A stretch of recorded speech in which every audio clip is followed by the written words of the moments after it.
አሁን ደግሞ የእምነት ጠላቶችን ነው የምንመለከተው። የእምነት እንዳይሰራ ከሚያደርጋቸው እምነት በዚህ ምድር ላይ ውጤታማና ስኬታማ እንዲያሆኑ ከሚያደርጋቸው ነገሮችን እንመለከታለን። ያመነውን እውነት የሚያመክኑ ነገሮች እንዳሉ ማወቅ አለብን።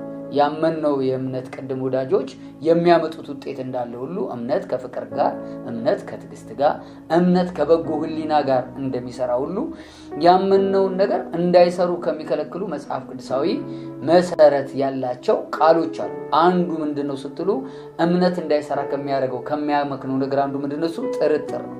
ጥርጥር በጣም መጥፎ የእምነት ጠላት የሆነ ነገር ነው። ጥርጥር ማለት በሁለት ሐሳብ መዋዠቅ ማለት ነው። ጥርጥር ማለት በሁለት ሐሳብ መጠመድ፣ እግዚአብሔር ያደርጋልም አያደርግም፣ እግዚአብሔር ይሰራልም አይሰራልም ብሎ ማሰብ ነው። ስለዚህ እምነት አንዱ እግዚአብሔር ላይ ያለን መደገፍና መተማመን እንደሆነ ሁሉ እግዚአብሔር ላይ ያለንን መተማመን፣ እግዚአብሔር ላይ ያለንን መደገፍ ከሚያጠፋብን ነገር አንዱ ምንድነው? እሱ ጥርጥር ነው። በያዕቆብ ምዕራፍ 1 ቁጥር 6 ላይ ይሄ በጣም ተወዳጅ ቃል ነውና ላንብብላችሁ። ያዕቆብ ምዕራፍ 1 ቁጥር 6 ምን ይላል?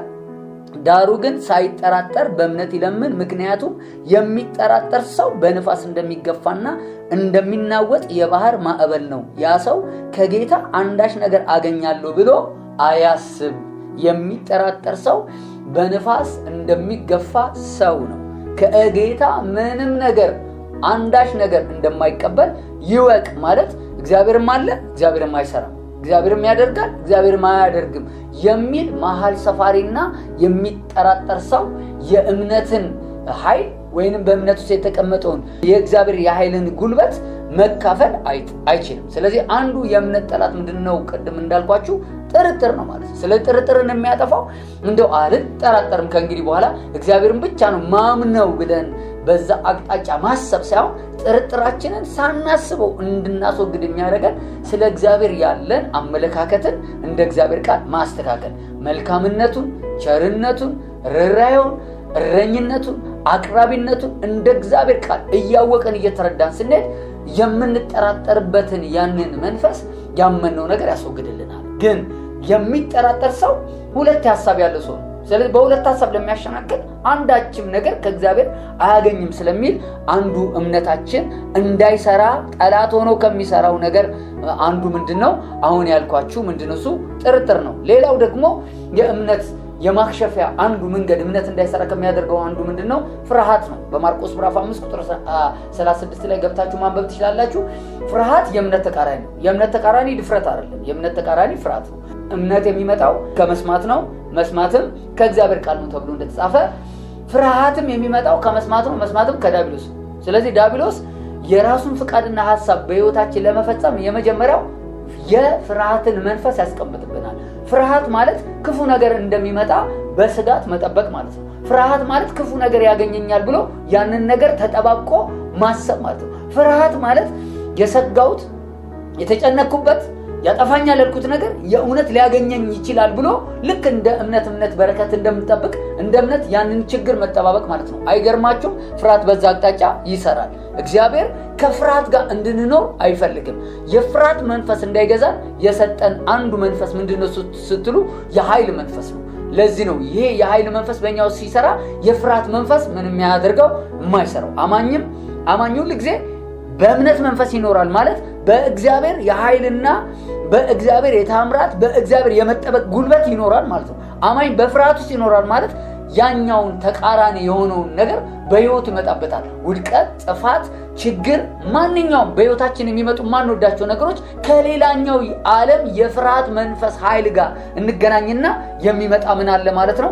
የተሸናፊነትና በዛ አቅጣጫ ደግሞ እግዚአብሔር የማይፈልገው የህይወት አኗኗር እንዲፈጠር ያደርጋል። አዳም ለመጀመሪያ ጊዜ በእግዚአብሔር ኃይልና በእግዚአብሔር ሞገስ በእግዚአብሔር መንፈስ የሚመላለስ ስለነበረ ባለመታዘዝ ከእግዚአብሔር መንፈስ ከእግዚአብሔር አደራረግ ውጪ በሚሆንበት ጊዜ አዳምን የተቆጣጠረው ነገር ምንድነው ስትሉ ፍርሃት ነው።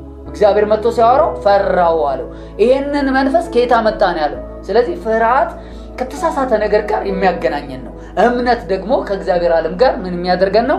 የሚያገናኘን ነው። ስለዚህ እግዚአብሔር ሁሉ ጊዜ ሊናገረን የሚፈልገው ምንድነው? እሱ አትፍራ አትፍራ አትፍራ እያለ በየቀኑ መጽሐፍ ቅዱሳችን ከ365 ጊዜ በላይ በየቀኑ እንድናስብ የሚፈልገው ምንድነው? እሱ እግዚአብሔር ማመን ስለሆነ እግዚአብሔር መጥቶ የመጀመሪያው አትፍራ ነው የሚላል። ፍርሃት ለምን? ከጠላት ዓለም ጋር ስለሚያገናኘን።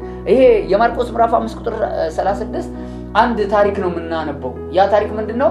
አንድ ሰው ልጁ ታመመችና ጌታ እንዲፈውስለት ጌታን ጠራው ማለት ነው። እና ጌታ ወደሱ ቤት ለመፈወስ በሚሄድበት ጊዜ አንድ ደግሞ 12 ዓመት ሙሉ ደም ሲፈሳት የነበረች ሴትዮ መጣ፣ ቀሚሱን ነክታ ተፈወሰች። ከሷ ጋር ጌታ እያወራ ድንገት የዛ ሊፈውሳት የሄደ የነበረችው ልጅ ሞተች፣ አረፈች ማለት ነው። ስለዚህ ጌታ ያስረዳል እዛ ቦታ ላይ ስለተፈወሰችው ሴትዮ። እቺ ሴትዮ ማን ነው ቀሚሴን የነካኝ እያለ እየተናገረ ጌታ እያስረዳ ባለበት ሰዓት ልጁ አረፈች ማለት ነው።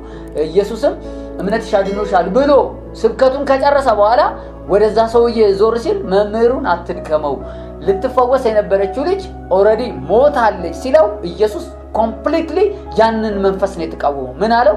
እመን እንጂ አትፍራ አለው። የመጀመሪያው ሰውዬው ጌታ እንደሚፈውስ ነው ያመነው።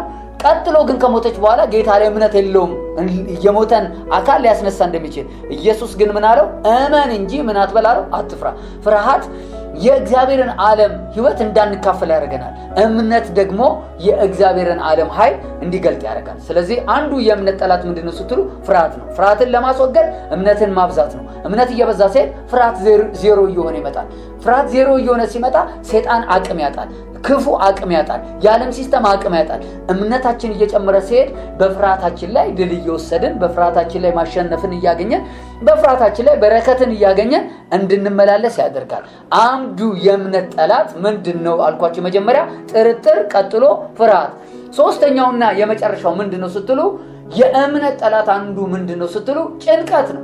ጭንቀት ማለት ከኔ ይልቅ እግዚአብሔር ያስብ ማለት ነው። ሲደገም አንድ ሰው በጭንቀት ይመላለሳል ማለት እግዚአብሔር ስለኔ የሚያስበው ጉዳይ የለም እያለ ነው። መጽሐፍ ቅዱስ ደግሞ በአንደኛ ጴጥሮስ ምዕራፍ 5 ቁጥር 7 ላይ ምን ብሎ ይናገራል? የሚያስጨንቃችሁን ነገር ሁሉ በእርሱ ላይ ጣሉት እንጂ በአንዳች ነገር አትጨነቁ። የሚያስጨንቀን ነገር ስሜታችንን አይረብሽም ማለት አይደለም። ህይወታችንን በፈተናና በመከራ ውጥረት ውስጥ አይከተንም ማለት አይደለም። ኦፍ ኮርስ ውጥረት ውስጥ ይከተናል። አብርሃም ልጁን ሲሰዋ እንግዲህ የሚጨንቅበትን አስቡ። ልጅ ሊሰዋ ነው የሚሄደው። ልጁ ሊሰዋ እየሄደ ግን አብርሃም እግዚአብሔር ላይ ያለው እምነት ትልቅ ስለነበረ ልጄን ሰውቼ እመጣለሁ አይደለም የሚለው። አብርሃም የመስዋዕቱን በግ ያዘጋጃል እያለ ከሞት በላይ ህይወትን ያስብ ነበር ማለት። እነ ሲድራቅ ሚሳቅ አብደናጎ እሳት ውስጥ በሚከታቸው ጊዜ እሳቱ እኮ እንደሚያቃጥላቸው ያውቃል። ስሜታቸው እኮ እንደሚረበሽ ያውቃል። የሚያስጨንቅ ነገር ውስጥ እንደሚገቡ ያውቃል። ግን ከሁኔታው በላይ እግዚአብሔር ላይ እምነት አላቸው። ከዚህ እቶን እሳት እግዚአብሔር ያድነናል የሚል ከጭንቀት በላይ እግዚአብሔር ላይ ልባቸውን ያሳርፉ ነበር። እነ ዳንኤል በአንበሳ መበላት ማለት ምን ማለት እንደሆነ ያውቃል። የአንበሳን ኃይል ያውቃል። አንበሳው ሰባብሮ ራት ሊያደርገው እንደሚችል ያውቃል። ግን ከአንበሳው ኃይል በላይ ሌላ ኃይል እንዳለ ያውቃል። ከአንበሳው አቅም በላይ ሌላ አቅም በመለኮት ዓለም እንዳለ ያውቃል። ስለዚህ ስሜቱን ተቆጣጥሮ እግዚአብሔር ከዚህ አናብስታፍ ያድነኛል የሚል እምነት ይዞ ከጭንቀቱ በላይ እግዚአብሔር ነፃነቱን በእምነቱ ሲሰጠው እናያለን። ስለዚህ ጭንቀት ማለት ጸሎታችንን የሚረብሽ፣ ልባችንን የሚያወርድ፣ አይምሮአችንን የሚቆጣጠር፣ ብዙ ነገሮቻችንን የሚያሳጣን ነገር ነው። ለዚህ ነው ጴጥሮስ ሲጽፍልን የሚያስጨንቃችሁን ነገር ሁሉ በእርሱ ላይ ጣሉት እንጂ በአንዳች ነገር አትጨነቁት። የምናምነው አምላክ የታመነ ነው። የምንደገፍበት አምላክ ከማንኛውም ስሜታዊ ተጽዕኖና ረብሻ ነፃ የሚያወጣን ነው። አንዳንዴ ሐኪሞችም ሆኑ የሆነ ቦታ ሄደን ደርሰን ስንመጣ ወደኛ ዓለም የሚመጡ ሐሳቦች አይምሮአችንን ይይዛል፣ ልባችንን ይይዛል። ቀላል አይደለም። አንዳንዴ ሰዎች ይሄ ህመም ለሞት ይዳርጋል ብለው የሚሰጡን የስም ስያሜ ቀላል አይደለም። ልባችንን አይምሮአችንን ይዞ ያስጨንቀናል። ግን ጭንቀታችንን ለእግዚአብሔር ሰጥተን እምነታችንን እግዚአብሔር ላይ ልናደርግ የሚገባን ምንድነው? በህመም ዙሪያ እኔ ግን በመገረፉ ቁስል ተፈውሻለሁ። ሐኪሙ ያለኝ ሪፖርት በዚህ ቃል አፈርሳለሁ። ሰዎች ዓለም የተናገረን ነገር በዚህ እውነት እዋጋለሁ በምንልበት ጊዜ እግዚአብሔር ከጭንቀታችን ምን ያደርገናል? ያሳርፈናል። ከዛ ከገባንበት ጭንቀት ያወጣንና ታምራት ያደርግልናል። የእምነት ወዳጆች እነዚህ ናቸው ብዬ እንደነገርኳችሁ ሁሉ የእምነት ጠላቶች ደግሞ እነዚህ ሲሪየስ ናቸው። ሰይጣን የሚሰራባቸው መንገዶች ናቸው። ሰይጣን ጥርጥርን ወደ ልባችን ያመጣል። ሰይጣን ፍርሃትን ወደ ህይወታችን ያመጣል። ሰይጣን ደግሞ ዓለምም ደግሞ ታስጨንቀናለች። ስለዚህ ለዚህ ሁሉ መድኃኒት ምንድነው? እግዚአብሔርን ማመን ነው። እግዚአብሔር ብናምኑ የታመነ አምላክ ነው። እረኛችን ስንለው ይመራናል፣ አቅራቢያችን ስንለው ያቀርብልናል፣ የሰላም ምንጫችን ነው ስንለው ጭንቀት ይመታልናል፣ የረፍት ምንጫችን ነው ስንለው እግዚአብሔር አምላክ በህይወታችን አስተማማኝ የሆነ የእረፍት ዓለም እንድንኖር ምክንያት ይሆነናል። ለአንድ አማኝ እምነት ህይወቱ ነው። እምነት መተዳደሪያው ነው።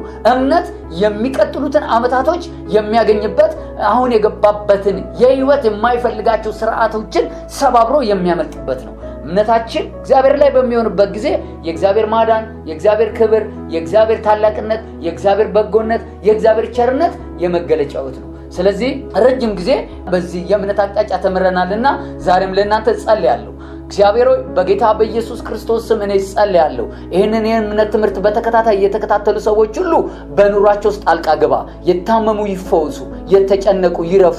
እንዴት ነገር ይሆናል ያሉ ሰዎች ሁሉ ዛሬ ከኔ ጋር በመስማማት ለሚጸልዩ ሰዎች ሁሉ አንተ ማዳንን እንድትልክላቸው እኔ ጸልያለሁ። በህይወታቸው የማይፈልጉትና የማይወዱት ነገር ከኑሯቸውና ከመንገዳቸው ላይ እግዚአብሔር ሆይ እንዲነሳ እኔ ጸልያለሁ። በልጆቻቸው መባረክ ይሁንላቸው፣ በስራቸው መባረክ ይሁንላቸው፣ በዓላማቸው መባረክ መሳካት እንዲሆንላቸው እኔ ጸልያለሁ። እግዚአብሔር ሆይ ያመነው ነገሮች ሁሉ ድል፣ ያመነው ነገሮች ሁሉ ተአምራት ሆነው እንዲሰራልን መታመኛችንና መደገፊያችንን አንተ አደረግን። በናዝሬቱ በጌታ በኢየሱስ ስም ከዚህ ጸሎት ጋር አብሮ የጸለዩ ሰዎች ሁሉ ህይወታቸው መንገዳቸው ስለቀና ተባረክ። በናዝሬቱ በጌታ በኢየሱስ ክርስቶስ ስም ጸልየን፣ አሜን። ፓስተር ካሴ ይባላለሁ። ከኤክሰለንስ ላይፍ ፌስ ቸርች ነው ይህንን ትምህርት ያቀረብንላችሁ። በሌላ ትምህርቶች ደግሞ አብረን ስለምንገናኝ እናመሰግናለን። ለሁላችሁም ሰላም ሆኖላችኋል። አሜን።